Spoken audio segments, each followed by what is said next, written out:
number of strides from canter to trot, canter to walk, canter to halt? That's a good question. Did you all hear that? The number of strides. If you just, the easy thing to understand is just down 2. Now, I didn't invent it. I actually just learned it by watching videos of all the top people in dressage when it's really at its best and smoothest.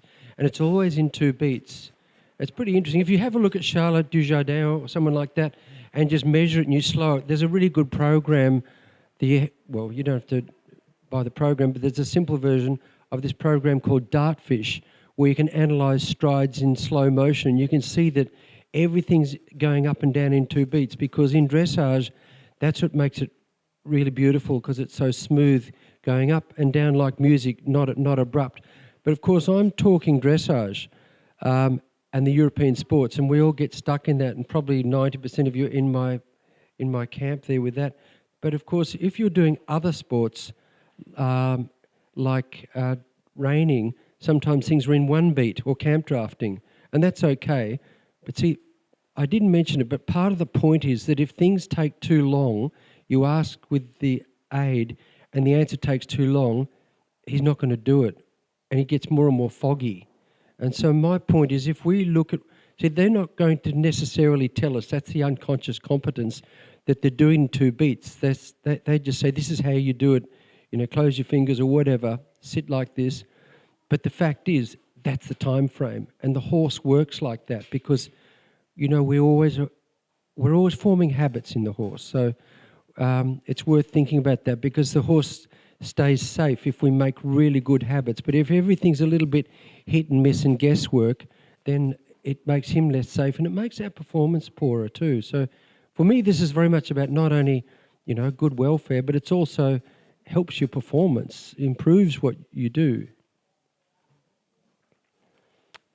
Yeah, good question. Oh, so, 2 beats for everything. If you go down, if you go down 2 gates, I probably should just explain that a bit more too. See, when you go up, even if you go in the start box into gallop from halt, like you do in cross country, the horse can actually still be at least cantering by the 2nd beat. So he's really powerful in the hind end to do all the upward transitions very fast and very strong. But the downward transitions are poor in the horse naturally because what he has to do when he puts the brakes on, the pectoral muscles that he uses for slowing are so small, like if you isolate them all, you could fit them in a bucket and they would be about half a bucket full. They're very small, and that's why at any gate above walk, he has to use his back end and sit. And that's why dressage trainers focus on sitting, because he has to dig his hind legs into the soil, basically, like dropping a plough with a tractor, to slow down. So he has to sit and really use his back end. You see it extremely in reining. And so when you do downward transitions, he has to learn that. Doesn't come naturally to him when you pull on the reins to use his hindquarters. But if you start by saying, okay, when you do trot halts, for example, Isabel Worth was the one who taught me the value of these transitions from trot to halt, that if you go from trot to halt in a young horse, you want it in 4 beats, and that's why I'm focusing on that. But then as the horse moves up through the ranks in dressage and show jumping and eventing, you then want it in 3 beats. That means he'll not only be smooth, but probably square in the halt. And if you do it in 2 beats like a Grand Prix horse, it would be smooth, square, and through. In other words, he'd be sitting, lowering, and able to do a transition from trot to halt in 2 beats. But for the younger horses, we expect it, 2 beats per gate. So trot to halt, you're going down 2 gates, so therefore 2 beats per gate. Is that clear? Okay. Good question. I'm glad you mentioned that because I had a little note to self out there thinking, I better explain that, but it wasn't quite the right time. There's too many horses moving around. So I'd just like to know, with the running, leading the leg, the running forward leg you're talking about, Yep. Is that more or less the horse is left or right-handed, balanced differently? If they were more balanced, would it be less obvious, the leading running leg? Yeah, did you all hear that? The running leg, if the horse was more balanced, would he be more even in his downward transitions? Because when he's got a running leg, he tends to be uneven. He puts more pressure. if he's a right front leg runner, you'll just see if you get people to halt a horse 10 times without knowing what your intention is, just say, halt 10 times. Most horses will halt with the right front leg going, and boom. I like to be in the start blocks, basically, because it's ready to go. But the left front, if he halts on left last, it's usually going to be more square with the right front leg runner. And so you're right. If he's actually more even, you won't see the difference. And like us, some of us are ambidextrous, so we're not so very right-handed, and others of us are very left-handed. So he might be born a bit even, and I've seen quite a few horses like that. That makes it easier for you to train.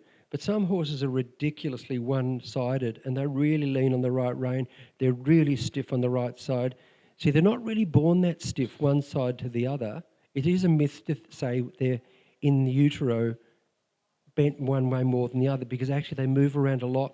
I know that from reproductive physiology, that they do change. So it's not because they're only spending all this time one way, but they are handed, and there is always that potential for one pair to do more, and that makes them uneven.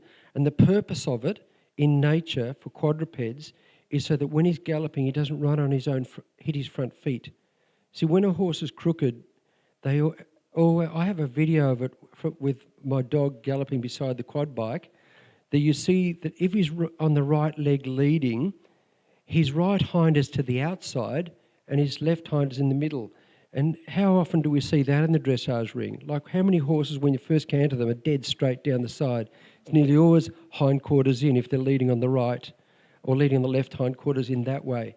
And it's nature, because, you don't want him running over his front leg. So in a gallop, he cannot be actually perfectly straight, because he'll run over himself. So he's a little bit crooked. But yeah, the evening up the right side. So just the simple way is just to think, if he's very heavy on the right, you'd only need to do 5 or 6 transitions from trot to halt, for example, because that's the most glaring one to do, where you go a bit more woo-woo with the right rein, and you will definitely see a difference. And it also means that even in sort of subtle high-level movements, like some horses that I've worked with where they struggled going from, say, piaffe to passage. Now, what they do is they often go straight away too big, and they miss the shorter step. And that's simply because, in my experience, this is how I deal with it, they just run through your right hand, and instead of the right hand having a limiting effect on the right front leg, they actually, and shortening it, they run straight through it, lean on it, and they're already going too big. So getting them even makes a huge difference to getting them square. And I only learned that from lessons, and then also from studying biomechanics of the differences between the two diagonal pairs, and they're all like that, like we are, more or less crooked. Well, in biomechanics.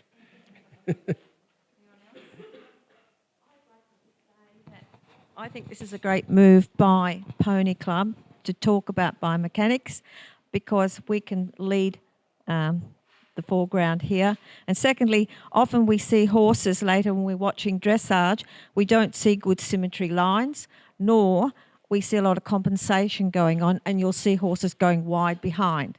And that's all that goes back to the biomechanics, doesn't it? Yeah, it does, absolutely. And thank you for that. And it is really the new area. It's not even well understood.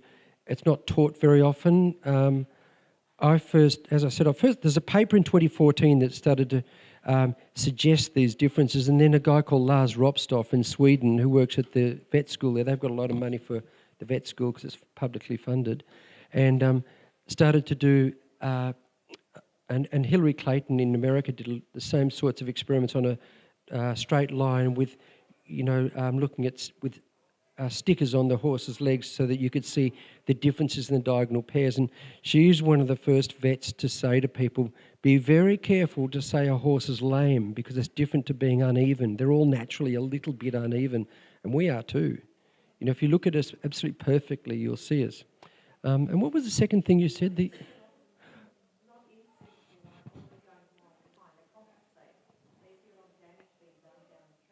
Yeah, absolutely. And it makes such a difference to getting them just even on those reins, and that also affects your turns.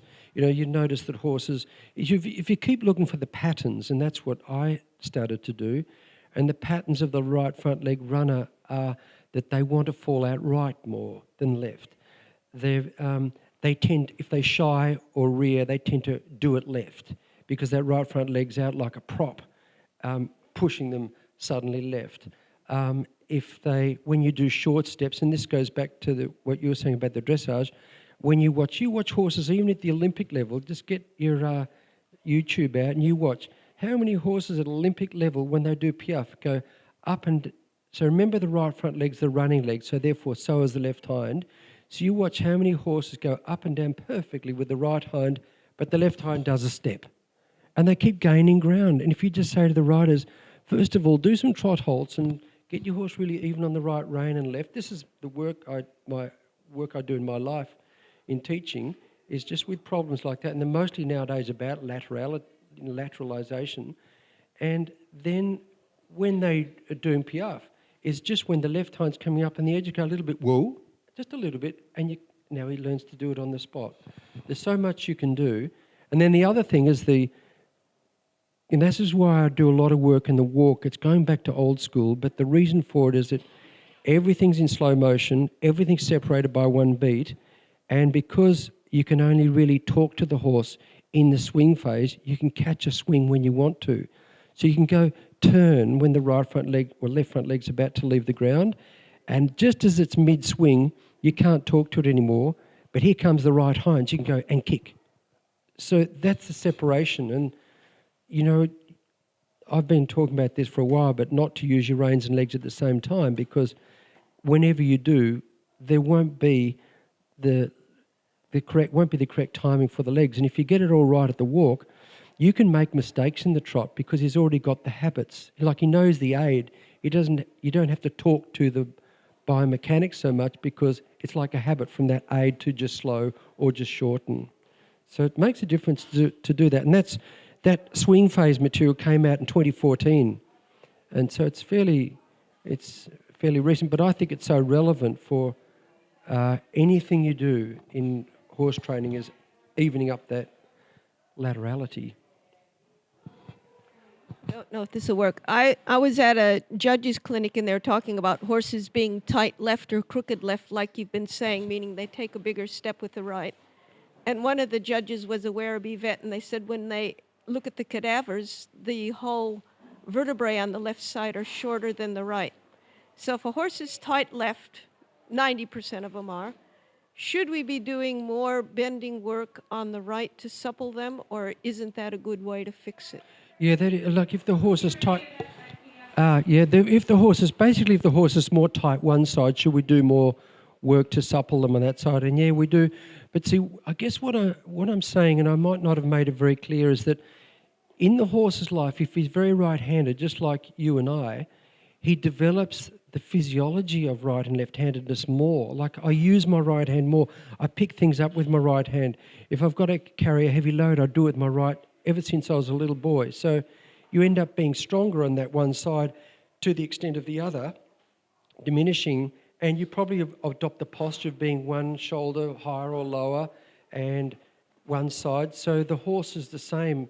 If he tends to be more right-handed, like as a foal, he might even stretch one leg out further than, like typically his right leg when he grazes. He's already developing that physiology, and so he gets more. So what we end up with a horse that by the time we can break it in and ride it as a 3-year-old or so, is now we've already got a horse that's practiced a fair bit of lateral work in his normal life.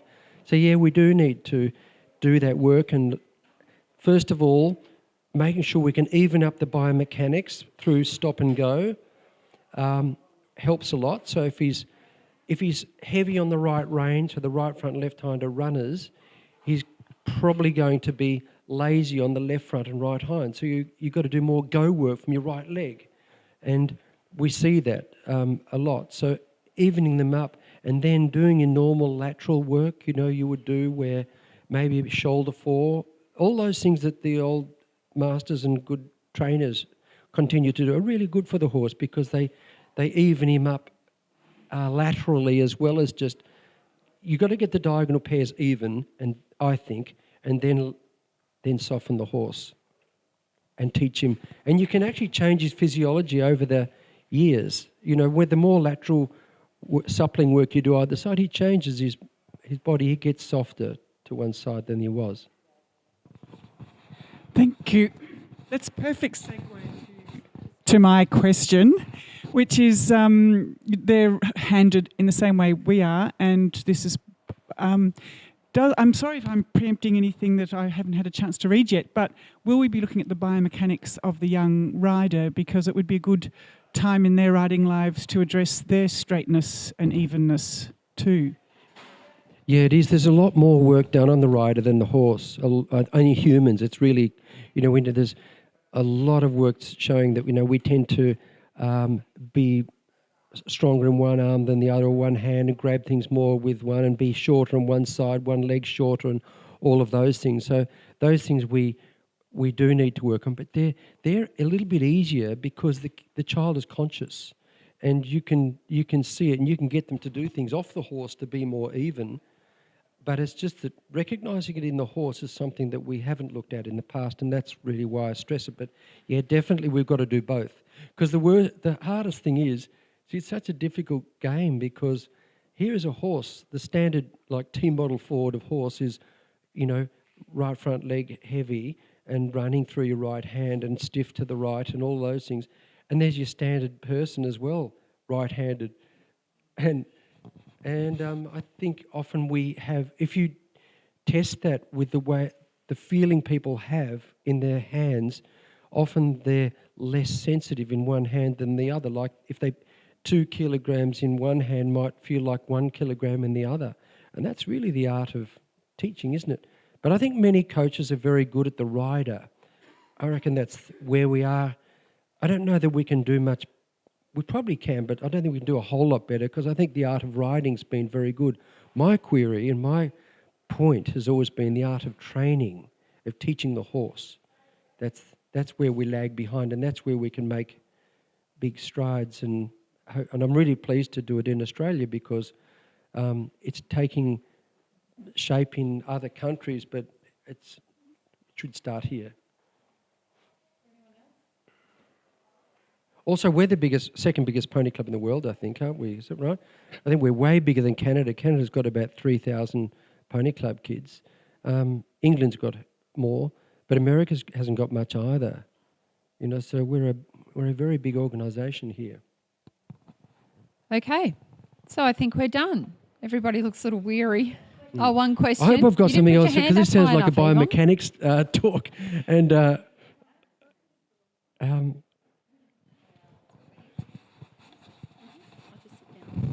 I just need to ask about the syllabus we're going to introduce. The transition period between now and when? Next year, when? October. Okay. So if the riders are doing certificates now and are stalling, say, at that K level, they're just not wanting, well, when I say wanting, they want to do the K, but they are finding it difficult. Can we just transition them straight into the new syllabus? Yeah, we can. The beauty of the K2, I don't know if you're aware of it, we wanted to, what the K used to be? I did my K test, and, we rode bareback with just of the halter, probably not ideal these days, jumping. It was all about just, if you did stuff like that, you could sort of get another certificate. But nowadays, how we should see it, I think, is a really good way for kids to do a certificate and get the knowledge without necessarily having to do the riding part at the same level as the B test. And that's a good thing, because we need alternative pathways for kids to continue with their education without necessarily going, well, I was only ever C level rider and that's where I finished, and that's not what we want Pony Club to be. So yeah, that's very possible. If I can chip in on that, just from an examining point of view in Victoria. So if you've got riders that want to transition straight across onto the new syllabus, that's absolutely fine.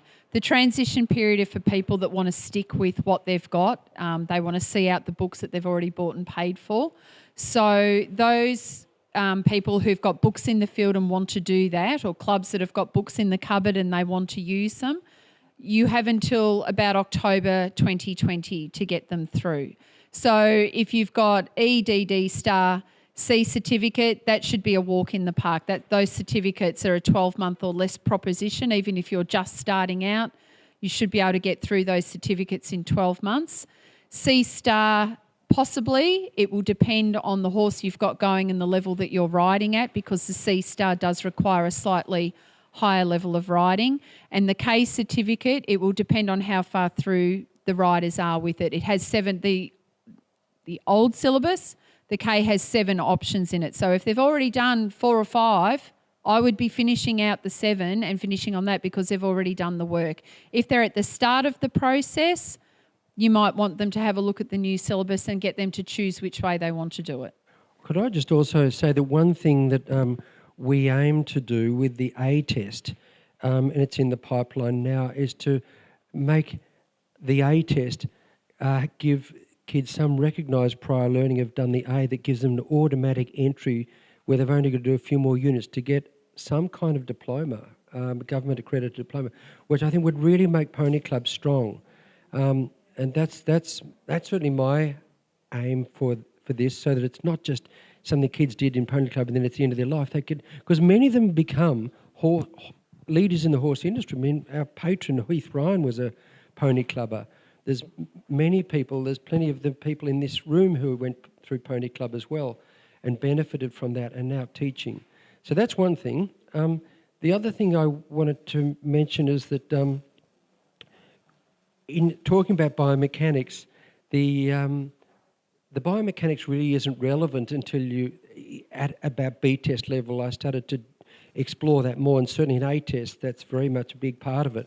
And what I've told you is pretty much all there is, but it's just really knowing it thoroughly. But as coaches, even if you're not, you don't have to teach it to the C level kid. If you've got a child at C test level, but you know it's just leaning on the right rein more than the left, do a few more half halts with the right rein to get it more even, and you'll certainly do well, but it's not something that the child needs to know. It just can help us as coaches. And that's why today I thought, how am I going to frame this in 2 lessons? I've got a lesson from E to D, so make it really simple about the most important things, and then go through the rest of it with at the second lesson, the higher level. And I didn't get through, it looks like that's all I ever do is just walk, but it would take too long if we start trotting and doing. So you can just imagine you would do the same things in the higher gates, and you know what you're doing there, so it's not something I need to teach coaches. It's really just the technique within the gates.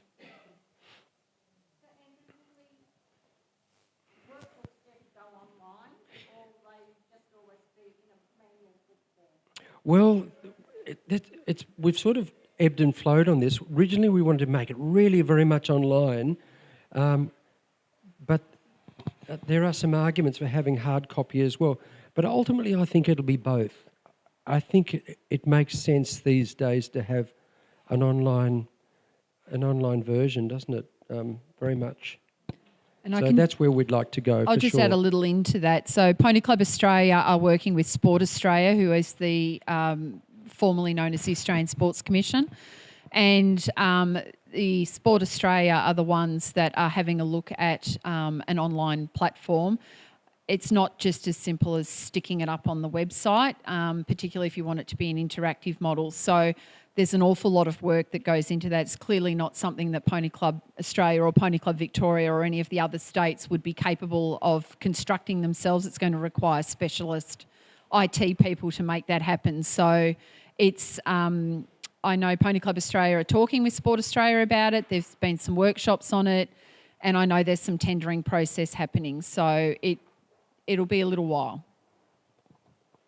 Yeah, and in saying that too, I run an online diploma course for which you can get government sponsorship. So what do you call a HEX? And it's a government accredited course. And that's the course I'm hoping that kids with the A can slot into for a final approval. But that's it is a long way off yet, and it's only just a hope and a suggestion, but it's certainly something that I'm keen to do, so that it makes it very relevant. Given that there's so many challenges in keeping coaches and getting coaches, particularly for the very small clubs and some of the more remote clubs, I was wondering if when you're rewriting the B and A curriculums, it might be a little bit more emphasis on those candidates providing some level of coaching and supervision to more junior riders as part of the developing the pipeline of coaches for Pony Club. That makes a lot of sense. I think that's very much a coaching council type of question too, isn't it? That's how we want to see the coaching council The A go. certificate has always had a component in it for coaching. It's been in there for decades, hasn't it, Sally? Yes.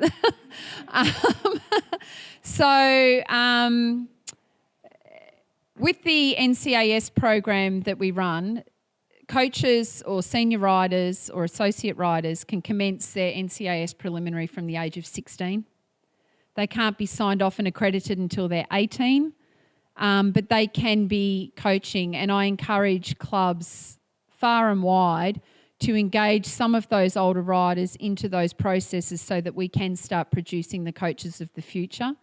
There's a lot of riders in Pony Club that when they get to that older level, they just want to be discipline specific. They just want to come to rally and do a flat lesson. They don't want to jump. They just want to come and do some jumping. They don't want to go and do cross country, whatever it might be.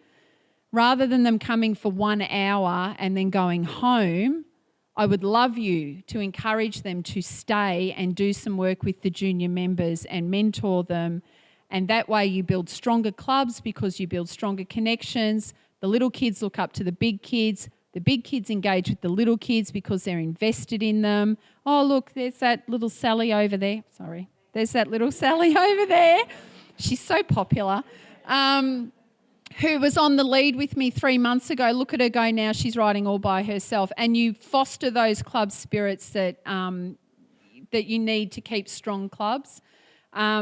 Buddy up your senior riders with your experienced coaches for the mentoring. The NCAS coaching program is mentor-based. They're not supposed to just sit there with the book on their own and be left to their own devices. They're supposed to work with your experienced coaches, with your NCAS coaches, get a bit of sign-off along the way. So by the time they come through for assessment, they're already great. We're just going to dot the I's and cross the T's. So please, I encourage you, do it. Fund them.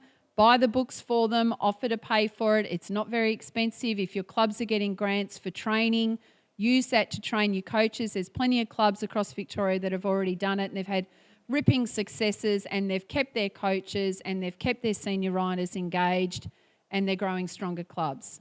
So please do it. If you need help doing it, drop me an email.